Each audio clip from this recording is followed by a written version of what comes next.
Sir तिथेच थांबा 1 minute.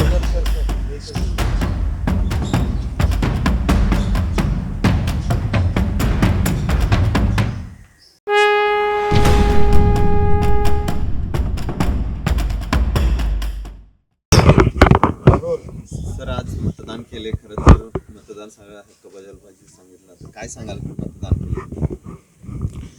18 वर्ष झालो आणि पहिली गोष्ट बाबांना विचारलं की माझं लायसन्स गाडीचं आणि मी मतदार आहे त्याचं प्रूफ, या दोन्ही गोष्टी मला आत्ता हव्या आहेत. आणि मग त्याप्रमाणे त्याच्याविषयी जी काही कागदपत्र असतील त्याची पूर्तता करून जेव्हापासनं मला पहिलं मतदान करण्याचा अधिकार मिळाला आहे तेव्हापासनं आजतागायत मी एकही मतदान बुडवलेलं नाही.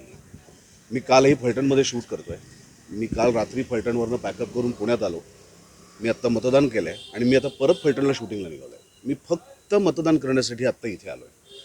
आणि मी कुठेही जरी असलो, मी अगदी मुंबईत जरी असलो तरी मी आणि माझी बायको आम्ही दोघं पहाटे 4 वाजता निघतो, पुण्यात येतो, मतदान करतो आणि परत मुंबईला जातो. त्यामुळे ही प्रक्रिया आहे.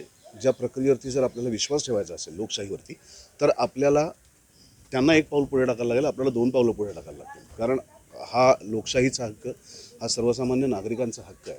आणि आपला हक्क जर आपण बजावायला 2 पावलं पुढे आलो नाही आणि मग जर नंतर व्यवस्था बदलली नाही तर आपल्याला तक्रार करण्याचा काही अधिकार नाही. त्यामुळे माझी प्रत्येकाला नम्र विनंती आहे की आजचा दिवस आपला आहे, आजचा दिवस आपल्या हक्काचा आहे.